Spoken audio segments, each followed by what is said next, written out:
Hello girls and gays, my name is Penny and welcome back to Emergency Broadcast, the show about heavily neglecting your YouTube channel because you got addicted to chess. I wish I was joking, but I am not. I got introduced to chess like 5 days ago, and every day since, it's pretty much all I've done if I haven't been at work. I'm finding it really fun, but it's also incredibly rage-inducing. I haven't raged this hard at a video game since I was like 15, getting angry at FIFA. But anyway, before we get into today's subject, I just want to say, Happy Pride Month!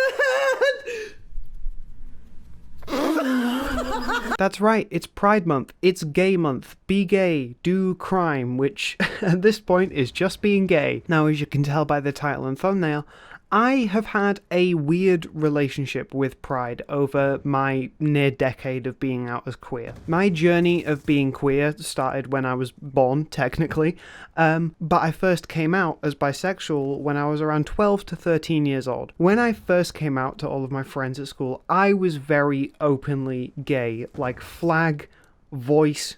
Hi, it's nice to meet you. Do you want to go have a drink? Gay. Everything. I was very gay. Like most people when they initially come out as queer, I think it's pretty common for when people come out as queer to go as far as they can with it because it's the first time they've been allowed to express these ideas or openly perceive things through these lenses. We're currently seeing that now with Lorde. Whatever they have going on, I hope it's going well for them. But girl, we don't need to hear your opinions on Pamela Anderson's tape, okay?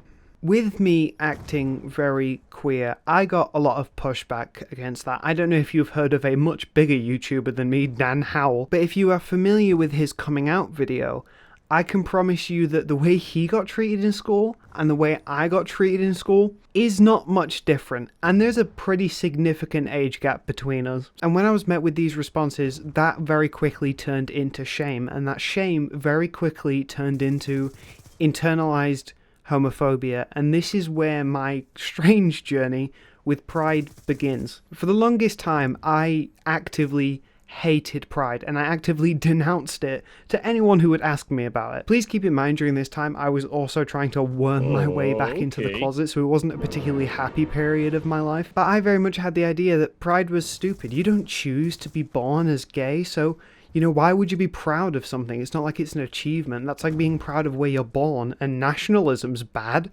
Which, yes, okay, those two things share that one similar attribute, but, you know, Pride is a celebration of something that has been oppressed. Nationalism, especially where I'm from, England, is quite the opposite. I don't think it's fair to compare those two, obviously, but, you know, 15-year-old me was kind of an idiot. And that's where I stayed for a really long time, trapped in that sort of internalized homophobia that purely came from other people's reactions to me. I very quickly learned that being openly gay was not acceptable, at least not to the people that I was around at that current time, because I was in school where I'm directly surrounded by my peers. Okay, I have online friends, but first of all, I'm 15, I shouldn't be that online. And second of all, I'm still at school 8 hours out of the day. So while I was repressing myself and hating Pride, I went to the safe haven that is straight passing. And what I mean by that was I was bi and everyone knew I was bi, because if you're in school, people don't let you just forget things like that. But I tried my goddamn hardest to act as straight as possible. I was trying to be the kind of guy that Kevin Abstract wrote verses about, okay? Which, shock and horror, did not make me happy. And because of that, because of this experience that I had,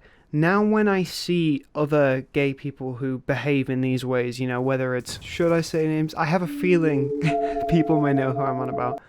I can't help but feel that it's probably coming from the same place as well. And yes, that's my bias from my experience, but I don't think I'm wrong. So how did I get over this? How did I get over my repressed queerness and my internalized homophobia and transphobia? The answer is I wouldn't have if it wasn't for queer people talking and having their voice out there. Hearing people like, as dumb as it sounds, Kevin Abstract, or watching YouTubers and streamers that were actively queer, such as Astrozist or Finster or Icky. All of these were sort of the ocean that washed my grave back open.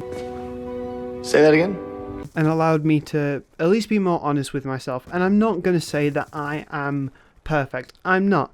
If you go back to the Euphoria Rules video, the reason that there is a really weird jump cut in the middle of that video is because I made a joke which I thought was funny, and then my friends were like, hey, that seems like some kind of internalized transphobia you've got going on there. And it made me realize, like, oh, I've been carrying this idea that is ultimately harmful, not only to me, the person who the idea is about, but also me just saying that will spread those thoughts to other people in my community, which is not healthy. And because of that, because of moments like that, I now try and really hold myself to those standards. So the answer to the question of how do you get over internalized, homophobia and transphobia, learn, listen to the people around you, and question yourself. I find myself questioning myself a lot because of moments like the ones I've just mentioned, because I know they're not valid thoughts. They're thoughts that I've picked up from traditional media, social media, people in my life that have been discriminatory in some way, and it is a part of my responsibility as someone in this community to not pass that on and to heal myself. Thank you for listening to this. I'm sorry that this isn't like a full effort Penny upload, but I'm working on something quite big and that is taking up a lot of my time aside from the chess. So uploads may slightly slow down, but you should expect a video at least once a week from me still. Thank you for sticking around. My name has been Penny. Pull over if you get tired.